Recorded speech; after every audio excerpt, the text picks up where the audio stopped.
Since 1887, the Stonington Free Library has been a center for knowledge, ideas, creativity, and entertainment. It is a comfortable and welcoming community space for the town of Stonington, Connecticut, where all ages can explore, discover, gather, and learn within a building of distinctive and unique architecture. This video program is an evolution to expand the offerings of the library to share directly in your home or organization. Welcome to the Sunday evening lecture series made available to you by the Stonington Free Library.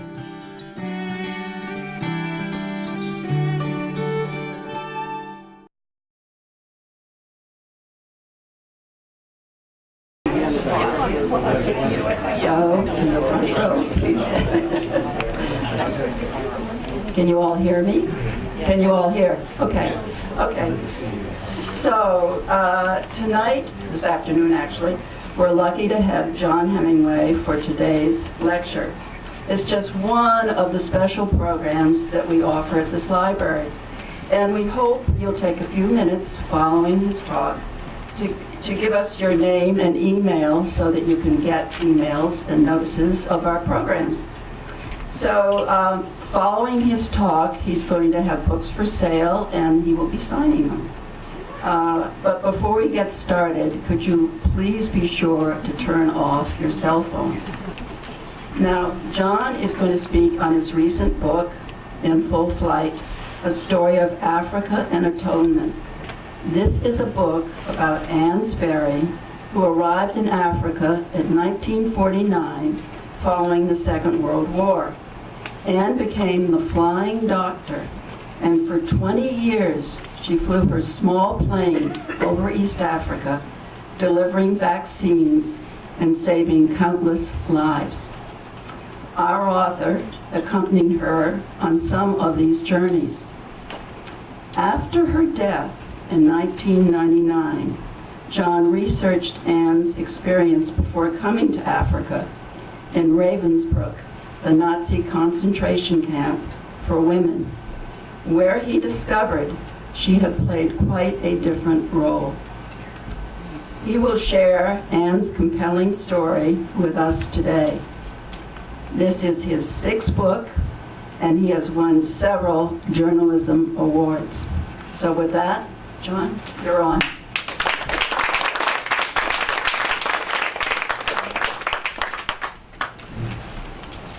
That's very kind of you. Thank you. Before I get into this, I'd like to show you a very small film clip, 5.5 minutes long, that I hope will get you in the mood. So if we could cut to the tape. No.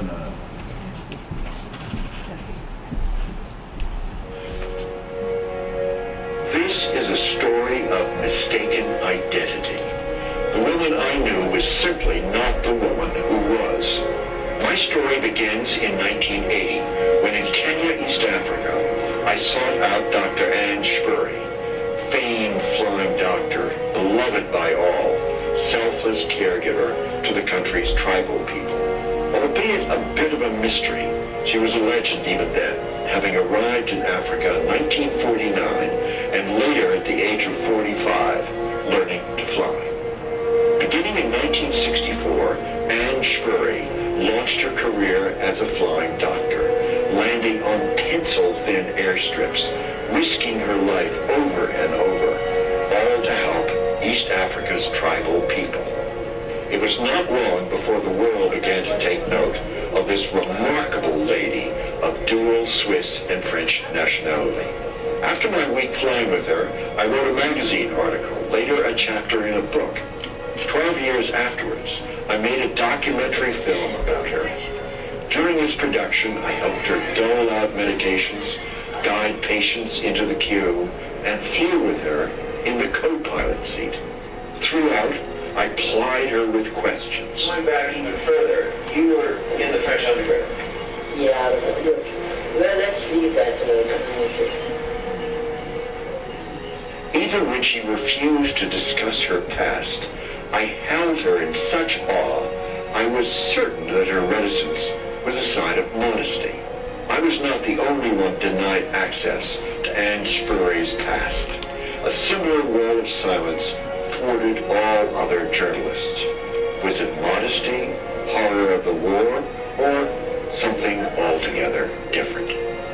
As she aged, Anne's fame grew well beyond Kenya. Many called her one of a kind, others a saint. In 1999, Dr. Anne Spoerry, still flying, still helping Africa's needy, died at the age of 80. Obituaries poured in from across the globe. All Kenya wept.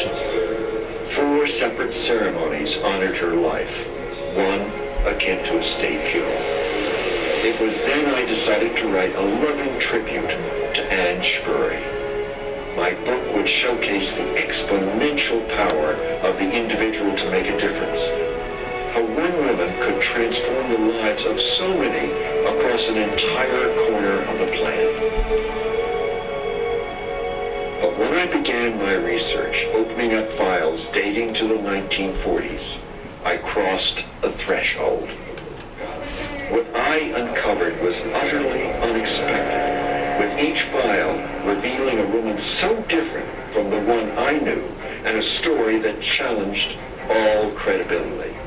In archives I located in Switzerland, Great Britain, Germany, and finally, in a medieval town in the heartland of France, I was introduced to a woman the polar opposite of the one I knew. I also found 3 women who had been with Anne in Ravensbrück, a concentration camp purpose-built by the Nazis for women only. Je crois que on ne peut pas comprendre et on ne peut pas demander aux anciennes déportées qui ont vécu cette expérience de la décrire, pas plus qu'on peut demander à un aveugle de décrire les couleurs.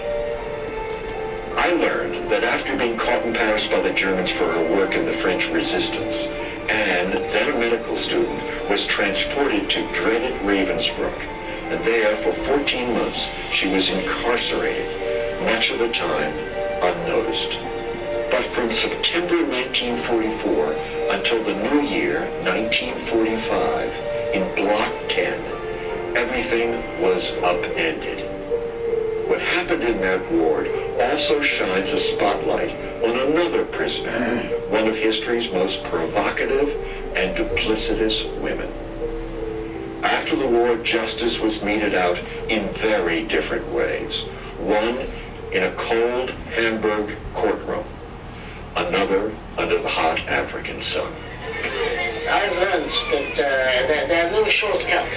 So you can retire at 20 or you can retire at 90. It all depends how you do the job. Because Africans really believe in your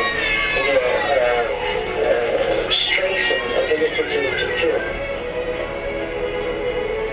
Those long ago events today tell us about love and lunacy, about the solemnity and peculiarity of survival, and about the enduring power of Africa to transform and heal. In Full Flight, a story of Africa and atonement.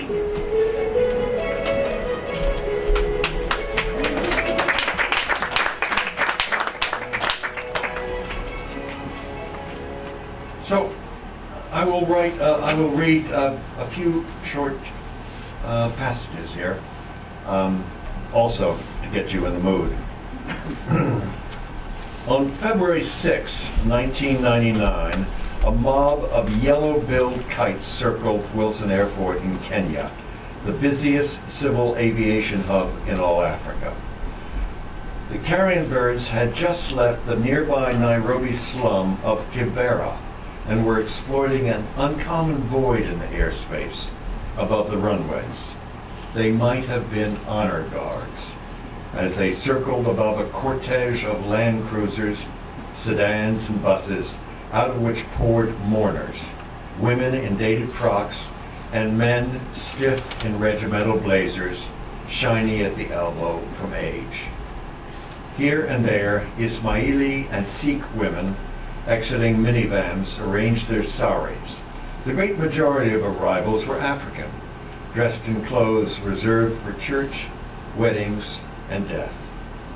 Within the hangar, only a few found seats. Otherwise, it was standing room only.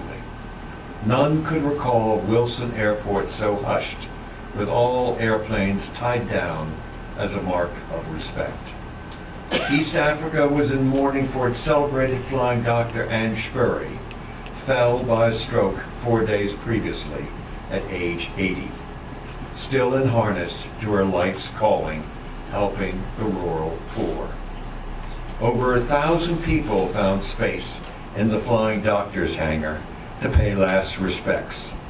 The ceremony rang with the solemnity of a state funeral. Many had traveled from overseas, and no sector of Kenyan society was lacking. Infants strapped to their mothers' backs, creaky-limbed elders, a colorful array of tribes, Asian merchants, Europeans, Americans, government ministers, the diplomatic corps, and unattended children all jostled for sight lines in the echoing metal building. Dr. Anne Spoerry had spent nearly 50 years in Africa tending to the health of over 1 million patients, drawn mostly from the far corners of Kenya. It was said no other physician could match her industry, tenacity, and productivity in the cause of Africa's well-being. As a sole lifeline for the poor, it was not uncommon for patients to declare her a saint. In the hangar, the mourners were studying devotion, stifling coughs, eyes flickering from emotion, minds reliving the triumphs of her life. The sight of Spoerry's Piper Lance PA-32 plane, known throughout Kenya as Zulu Tango, from its call sign 5 Yankee Alpha Zulu Tango, drew many to reach for handkerchiefs. Positioned front and center, both coffin and airplane were draped in tropical garlands. For those who once awaited Anne on ribbon-thin airstrips, this Africa-scarred machine spoke of endurance and courage. Zulu Tango had been their sole glimmer of hope in a land begging for miracles. Over the course of Spoerry's long career, no place had been too far, no airstrip too risky, no patient beyond caring. Inside the echoing hangar, eulogies ran long, with every speaker heaping praise on the doctor for her no-nonsense style, strength, and compassion. An elderly woman whose broken arm Dr. Spoerry had set before likened her to Mother Teresa. Another called her an angel from heaven. Wherever she landed, she was greeted as Mama Doctari, Mother Doctor, a sobriquet that met with Anne's hearty approval. But an unscheduled speaker, footsore from travel, rushed the podium. Mourners checked their programs to see if they had missed something. He was a tall, dignified farmer, dressed in his one suit, confected with the red dust of Africa, and a tie that was black and borrowed. All leaned forward to hear his love sonnet. In linen soft words, he declared that Dr. Spoerry had saved not just him, but entire villages. He was here at the urging of his community to reassure all Dr. Spoerry would never be forgotten. Not in the far corners of Africa, in this generation, or the next. When he finished with a barely audible, "God bless you, Mama Doctari," the Kenya Boys Choir burst into Ave Maria. Soon the chanting bridged into a song of old Africa, with one lone alto repeating "Ka Maisho Marefu," live forever, against an alto chorus and the beating aorta of a drum. As they did, a laser beam of noonday sun formed a corona over Zulu Tango, prompting a woman to confide, "The doors of heaven just opened."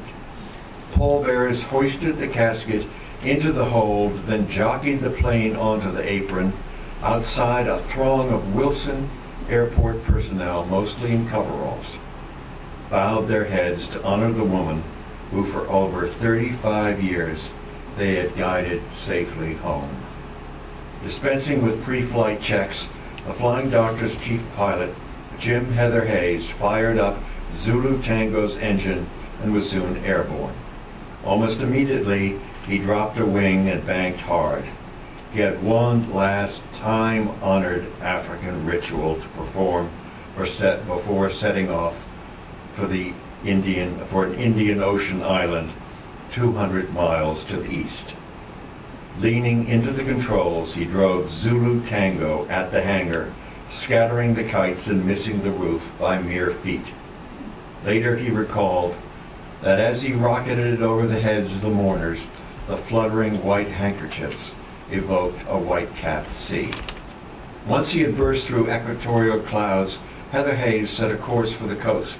From the ground, even when Zulu Tango was a mere pinprick, a few mourners continued to wave as if trying to will Anne Spoerry back for one last farewell. Many viewed her final flight as a death knell of individualism, a paean to an older Africa of boundless dreams and extravagant passions. But Africa has a gift for concealment. This funeral was not only a tribute to a much-loved caregiver, but also a triumph of transformation. In 1948, when Anne Spoerry set foot in Africa for the first time, she was consumed by two dreams. One was to disappear, the other to start over. Admittedly, she was not the first to use the continent for cover.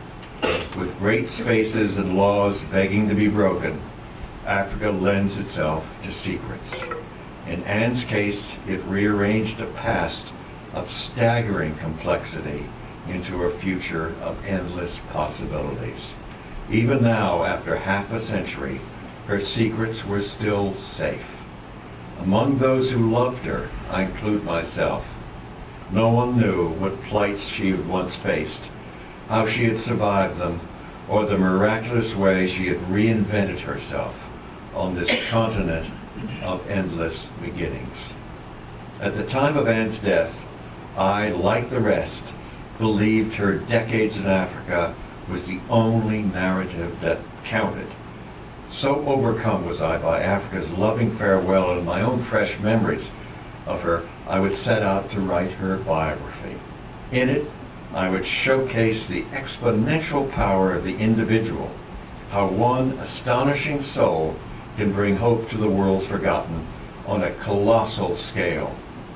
Mine would be a tribute to Anne's indefatigable will to better the lives of the downtrodden, an affectionate memoir of a blazing career propelled by idealism on the greatest stage of all, Africa. Then I learned the truth. I'll read one last thing, and I'll then attempt to tell you why I chose to write this book.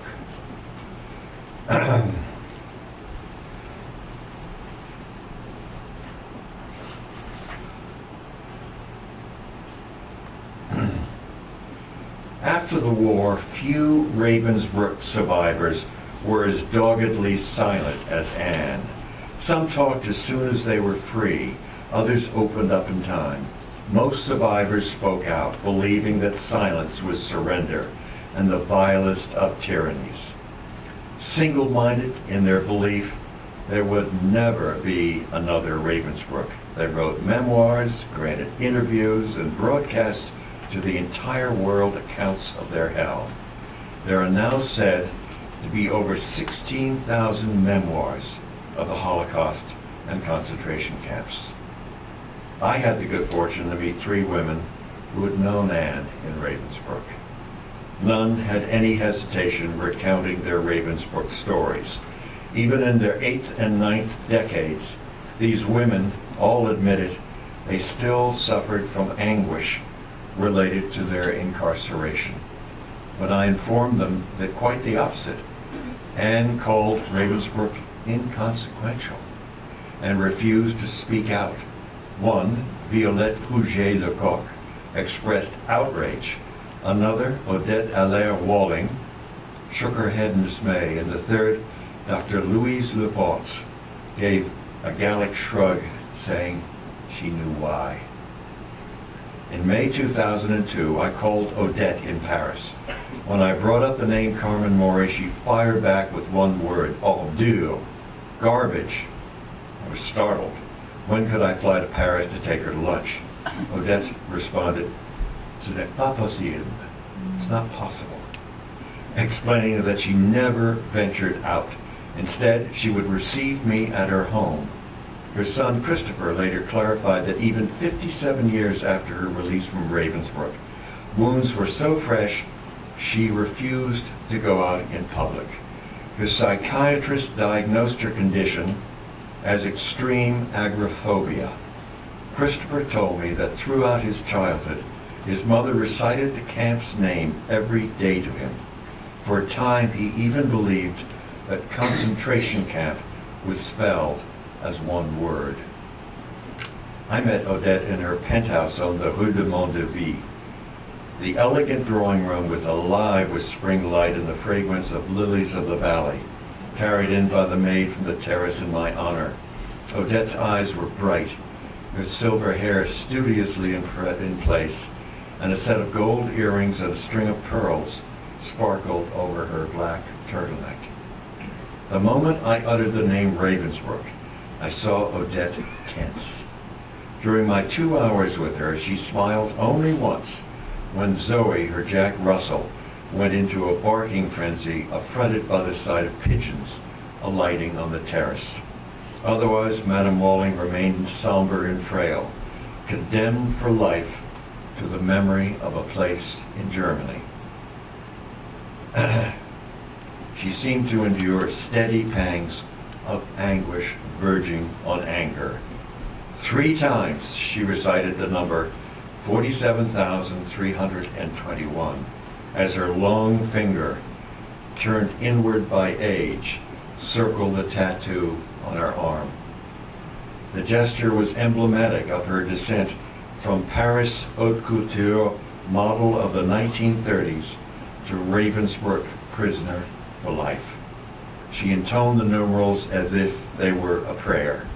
And as I rose to leave after 2 hours, when she wished to reprise the gravity of her incarceration one final time, she repeated the number 47,321, this time adding, "Ravensbrück destroyed my life." Promptly at noon, the maid brought Madame Walling a martini. With its arrival, our conversation turned to Anne.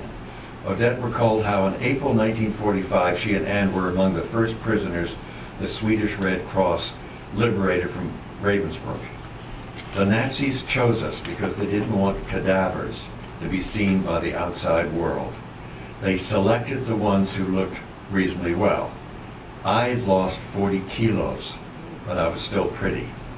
Anne was unchanged because she had been able to eat potatoes at will and had been able to live so well each day, clean clothes and comfortable shoes, while all of us had frozen feet. In stark contrast and silence after the war, Odette opened up about Ravensbrück almost from day one after release.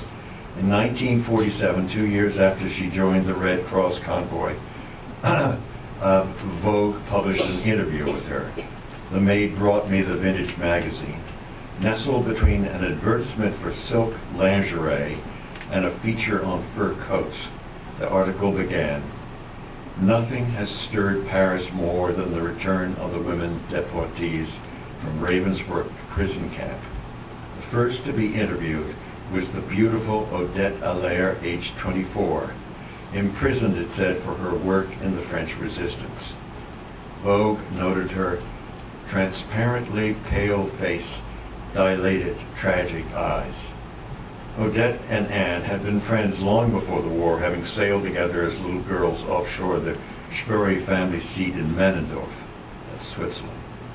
Both served in the resistance in occupied Paris. In unrelated incidents, both were caught and imprisoned. When she arrived at Ravensbrück in July 1944, about the time of Anne's return from Zwodo, a work camp, Odette was thrown in with tens of thousands of, quote, political prisoners, criminals, prostitutes, moral degenerates, religious fanatics. We slept head to foot, 5 in a bed, on wood shavings. There was always someone screaming all night long. Women stumbled through the dark to the latrines, for we all had dysentery. We worked 12 hours a day, did factory work, cut trees in the forest, filled up marshes, cut ice, shoveled sand, mended roads, unloaded coal wagons and baggage cars. At noon, we ate the only food of the day, 3/4 of a liter of rutabaga soup and 165 grams of bad bread. Ravensbrück made us passive beasts, corpses, or it made us superhuman.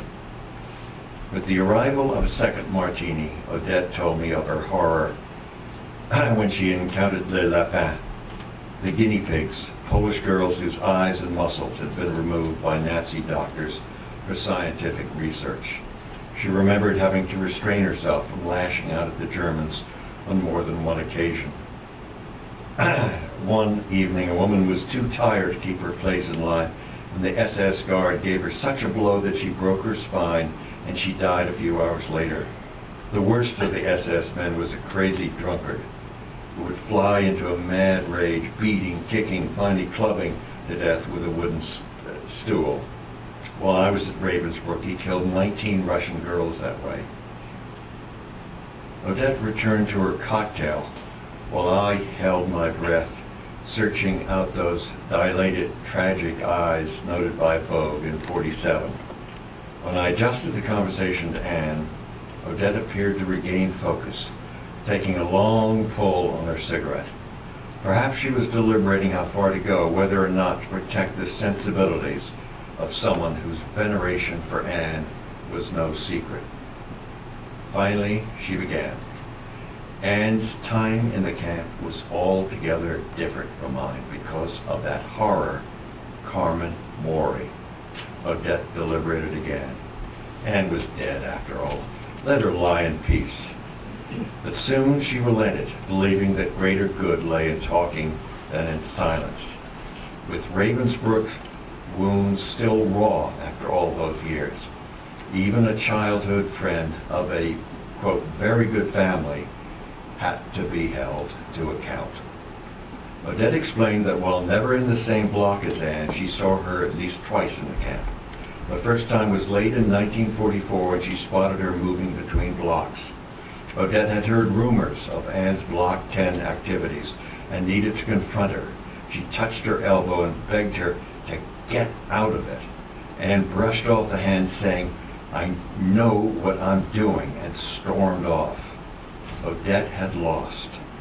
"Don't you see," Odette explained to me, Anne was weak.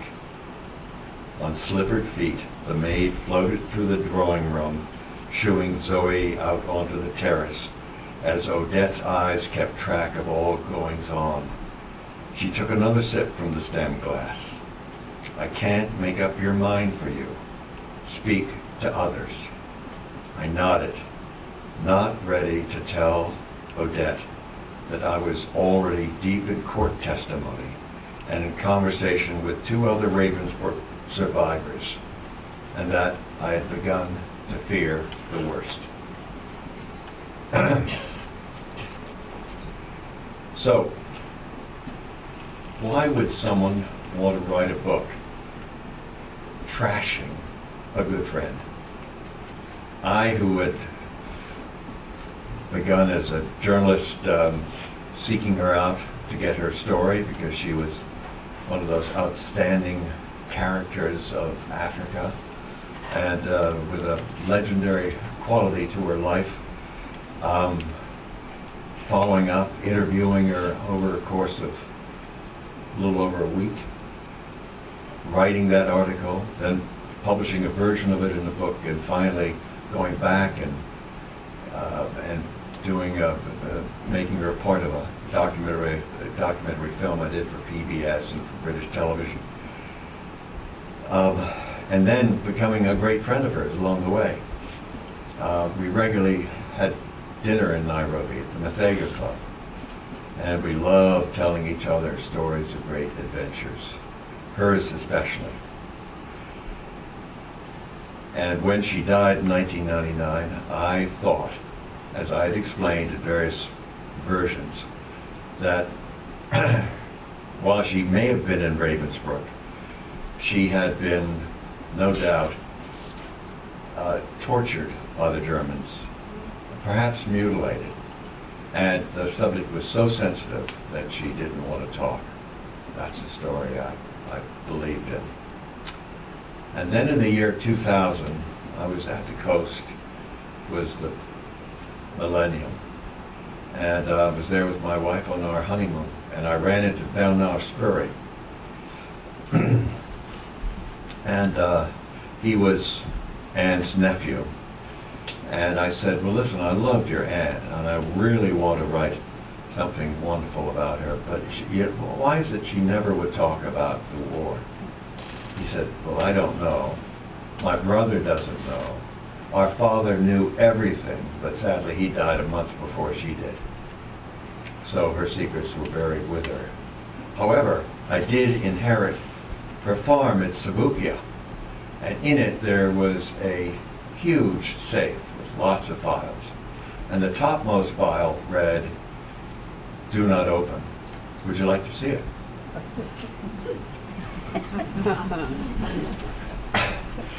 So I got the file, and the first page of the file was dated 1947, and it was headed Kraukas, Central Registry of War Criminals. It listed them by nationality: Dutch, Italian, Norwegian, French, one Swiss, and Spoerry, wanted for crimes against humanity, including torture. That's where my case began. Now, I've been asked, well, if you were such a good friend, why didn't you just stop there? Well, I don't think, I mean, first of all, I'm a very curious person, and I don't think, and I'm assuming that all of you are very curious people, and when you have a bombshell presented to you in a file,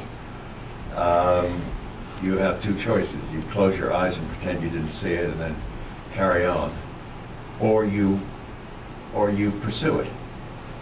And in pursuing it, I think I discovered something that is at the heart of what it is to be human. A lot of people thought Anne was a saint in Africa, and there's no question that she did exemplary work. Doctors just shake their heads when I ask them, and I tell them about attending to over 1 million patients over 37 years. How could she do that? She was a master at I would say, battlefield medicine. She worked very fast, and she was, by all accounts, according to other medical practitioners, a complete wizard at speedy diagnoses. So why did she? So there she is, a saint, almost a certified saint.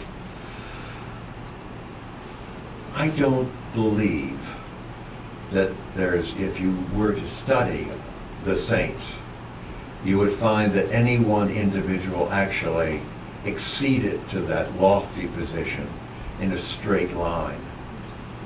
And what I mean by straight line, I don't think saints are born at birth. I think they become saints because of life's experiences. And in Anne's case, I believe that her life doesn't follow the trajectory of a straight line. It is an extraordinarily loopy curve. And I would suggest, not insinuating that anyone would ever have a life or experiences as demented as Anne's were, or as evil as Anne's were, that we all have curves in our lives, arcs, if you will, dramatic arcs, and Anne's was just that. And I believe that she said that she came to this position in life at the end because she ultimately, the memories of Ravensbrück, particularly those 4 months from September through December of 1944, I believe haunted her till the very end. And I think they grew and they loomed larger and larger as she grew older. And she realized that she had an obligation. And I also believed that she somehow knew that the moment she stopped, call it retirement, she would be doomed. And so she remained committed to the idea of being in harness right up until 1 week before her death. So what did she do? Well, I'm not going to tell you everything. So I'd love you to read the book. But I will say one thing. I interviewed Louise Lepaus in Bordeaux 4 times.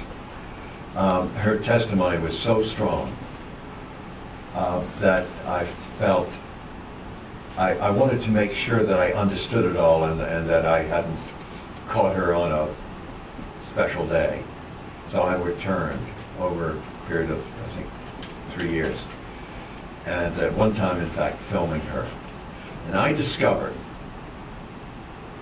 I asked her that question. I said, you saw what Anne did. She was as good a witness to Anne's behavior, living literally 5 feet from her. So weren't there other people who did things just as bad?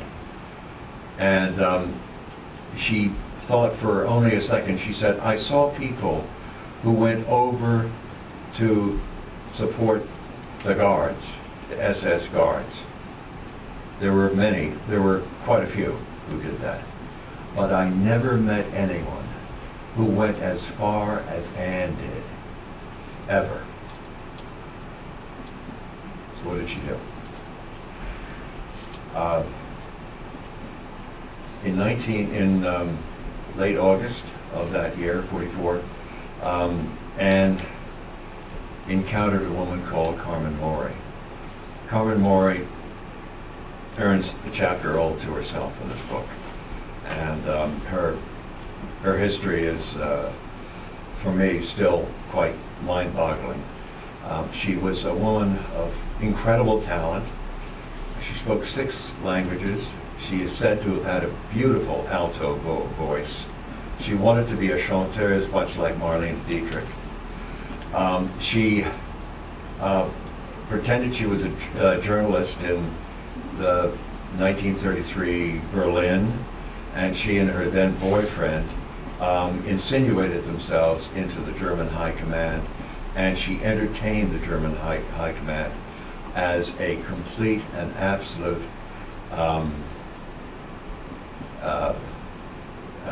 siren. And I'd like you to read the book to find out what I'm talking about here. But she then spied for the Germans in France. She was caught. Her boyfriend was then her fiancé. They were imprisoned by the French, and they were condemned to be hanged, to be killed in the firing squad. She wasn't the first time, and it wouldn't be the last time. She requested an interview with her captor, and behind closed door, she was able to change his mind. And he agreed to let her go on the condition that she would then spy for the French against the Germans, which she acceded to, she agreed to immediately. For some odd reason, she never requested the same conditions for her fiancé, and he was killed the next day. And she never expressed any regret about that. Her time spying for the French was short-lived because she claims that they didn't pay her enough and they were ingrates. And then she returned to the Germans. And eventually, she wasn't altogether straight with the Germans. She tried to flee back to Switzerland from where she was born, and that is, by some accounts, the reason that she was so attached to Anne, fellow Swiss. And in any case, she ended up in Ravensbrück with a death sentence over her once again. Anne was transformed by this woman, absolutely transformed. And no sooner did they meet in the infirmary that then Carmen was made the block elder, the block altessa of Block 10 for tuberculars and lunatics. That was it, the Idiotstuben, the idiot room. And then Anne was appointed by Carmen as the doctor. It didn't matter that Anne didn't have a degree. She was just a medical student. Carmen elevated her to the doctor and told everybody she had to be called the doctor. And during that period, they did horrific things, which, frankly, beyond all imagining. And at the end of it, on the 1st of January 1945, they both went in different directions, appointed to one block and another place independently. And Anne returned to her, she once again became the good Anne. So she was the good Anne, she was the bad Anne, and when she was bad, she was just loathsome. So I'm not going to go beyond what I just told you, but there were three trials after the war for Anne. So there was one trial for Carmen Mori, the Hamburg war crimes trial. She was found guilty and sentenced to be hanged. She committed suicide 2 weeks before. Anne was imprisoned in Switzerland, and she was tried in both Switzerland and in the French military court. But there was another court that was convened by the veterans of the French resistance. It was called a Cour d'honneur, honor court. And there, she confessed. And there were no notes taken of the meeting, but two witnesses to it reported this in the Hamburg war crimes trial. Then there was other material that was found. Again, another story. In any case, why is this story to me so important?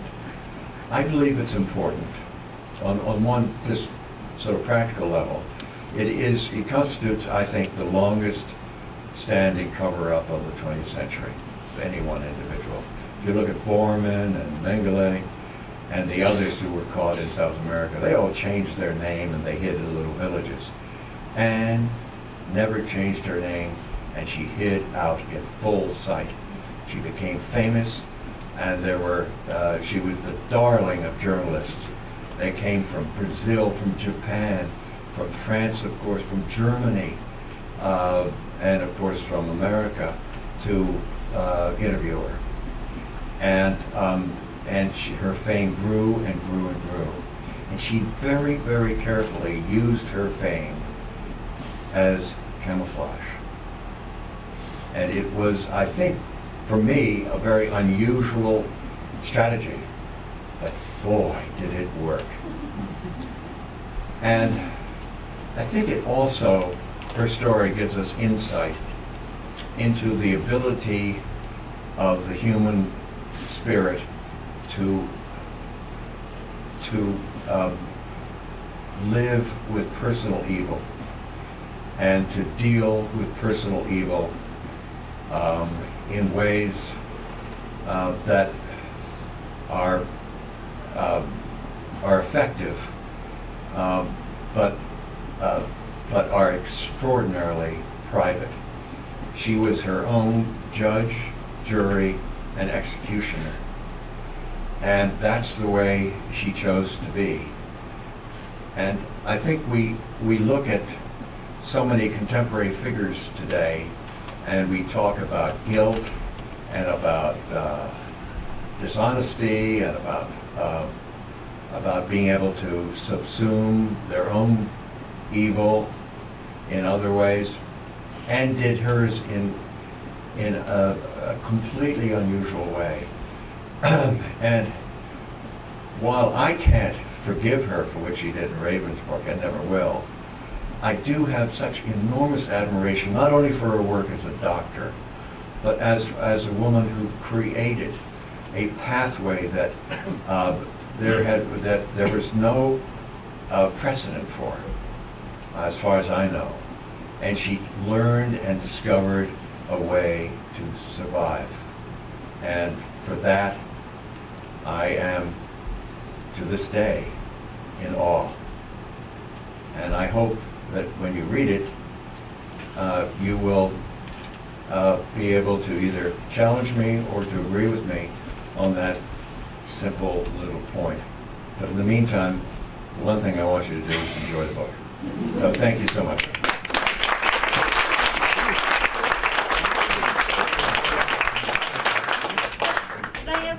Can I ask a question?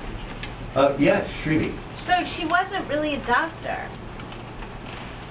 She was not a doctor in Right. Ravensbrück. No, she was a medical doctor. So she never became a doctor? Yes, she did. She did after? After the war, she got her degree in 1949, but the Université de Paris would not give her a diploma until she had satisfied them that she would not practice medicine in France or its dependencies. Oh, okay. So she didn't get it until 1952. But by then, she was 2 years into practicing medicine as a full-fledged doctor.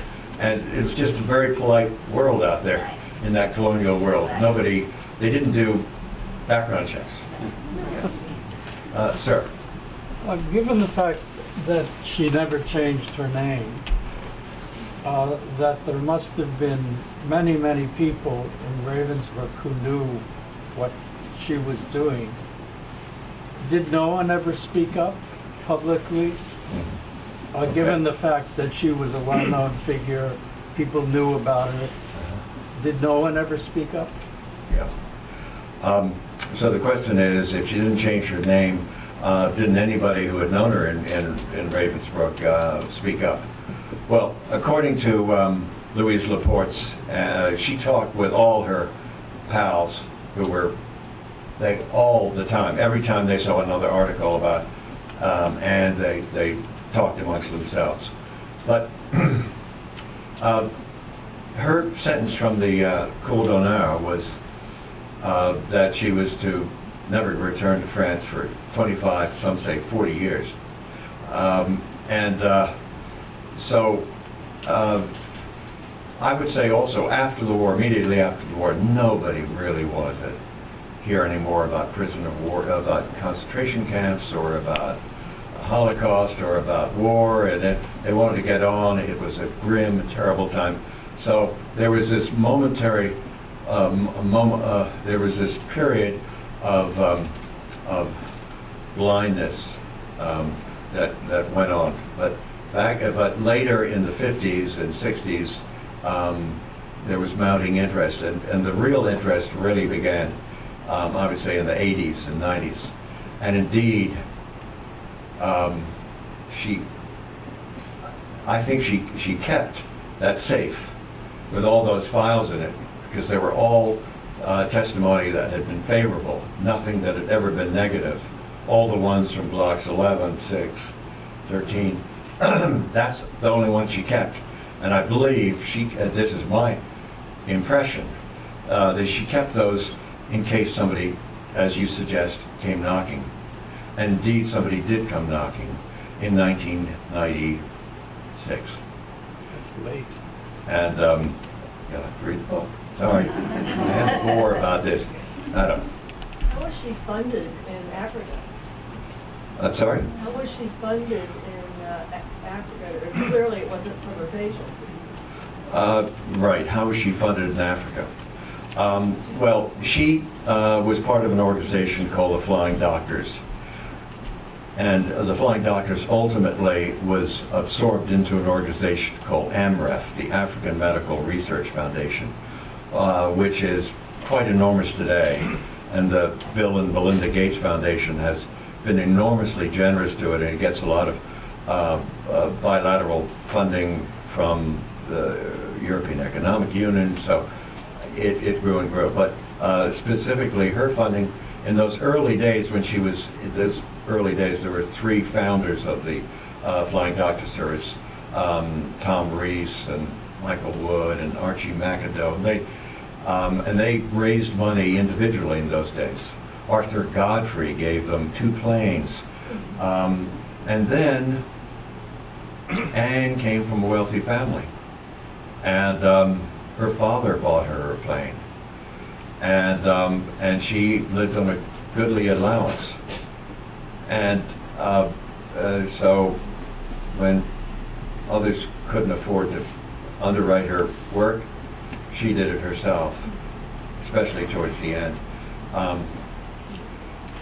And then Anne would make one of the most inspired investments of all times in her life at the time of her father's death, when she came into an inheritance.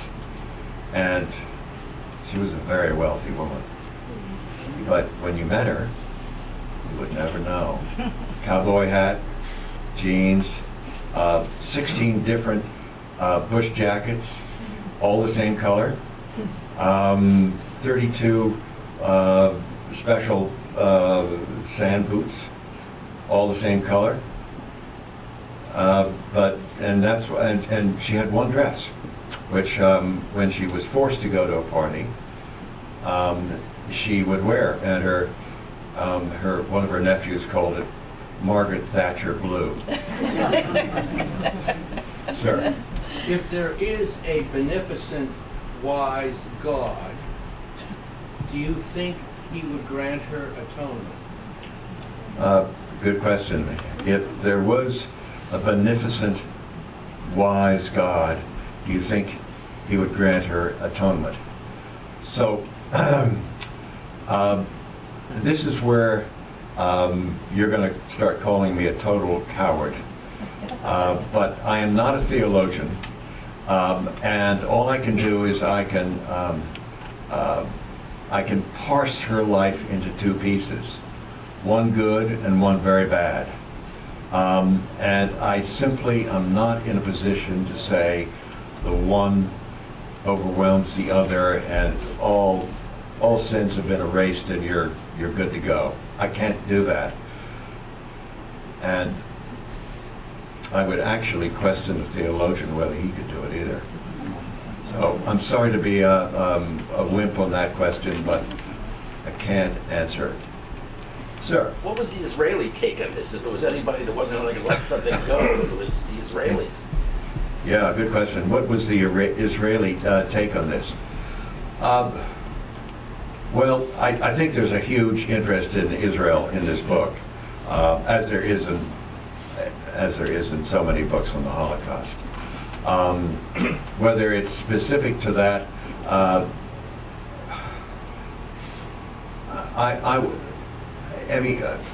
was with a German lady this morning, and I'm so fascinated because I want to accumulate as many German voices here as I possibly can. I have 2, so this is not a very good sampling.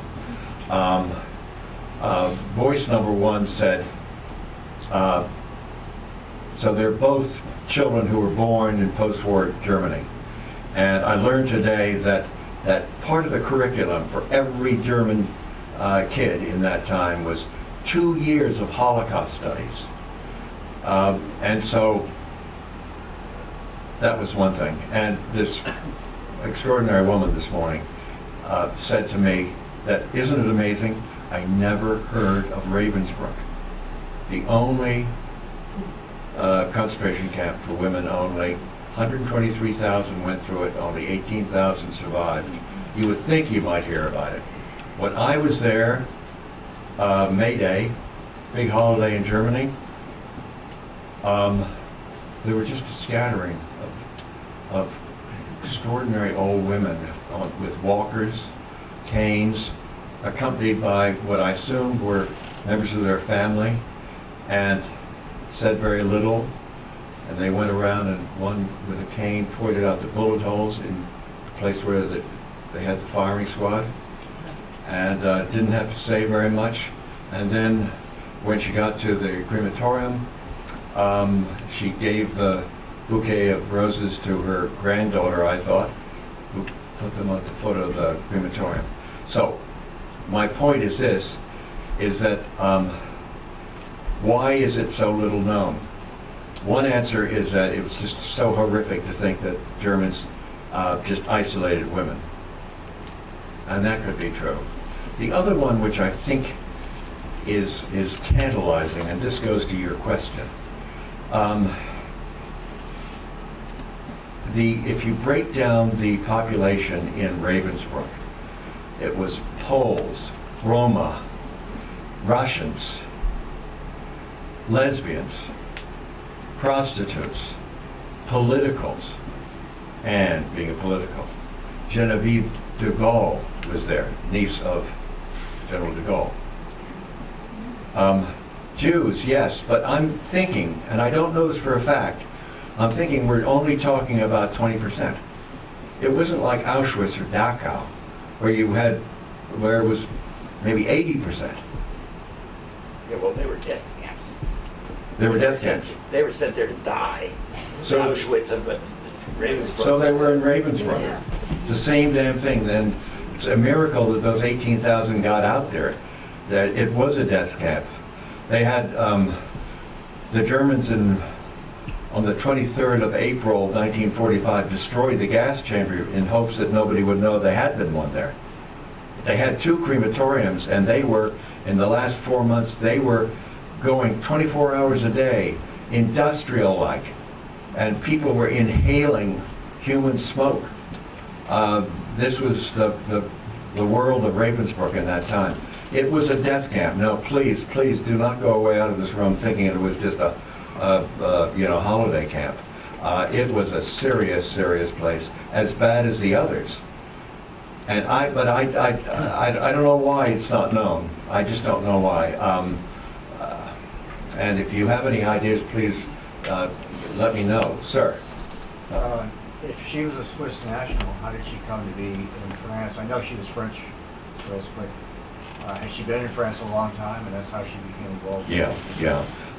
She had both French and Swiss passports she held, but she had studied in France, and she had gone to university in Paris, and she was living there. Her father had bought, she and her brother, a house overlooking an apartment in a very nice arrondissement overlooking the Seine, and so that was her sort of, as she was going through school, that was her base.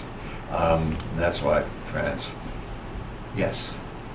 Munich is, Dachau is right outside of Munich. Where is Ravensbrück? Is it a big city? Well, it's near a city called Fürstenberg, which you wouldn't necessarily know. It's about 60 miles to the northeast of Berlin. It would have been in East Germany up until the fall of the wall. It was about, I think, 40 miles southeast of Hamburg. So it's up in that area. Yes, Jim. I think it would make a great movie. Have you had any discussions with making this into a movie? Yes, I agree with you. Yeah. So in the 50s, an American philanthropist brought the Ravensbrück rabbits, the women that were known as the Ravensbrück rabbits, to this country to try and help them because they had had medical experiments done on them at Ravensbrück. I think Ravensbrück was a famous center and that's really what it was about, I believe. They did all kinds of experiments with muscles, limbs, all kinds of things. And I think this was very well publicized, but that's a long time ago. I got everything up until the very end. But, the Ravensbrück rabbits were very but well known here, but that was back in the 1950s or 60s. It's so long ago. People have a very short memory. This was in the news back then in this country. Well, that's why I wrote this book, so they don't have a short memory. I agree with you. And yeah, we talk about the lapin. Yes. And they're in this book, and that those experiments were being experiments and inverted commas were being executed right next door to Block 10. I've stood at Block 10 and I've stood in the Revier, the infirmary, right there. Oh, maybe 15 feet away, and would have known all about them. So, thank you very much. Oh,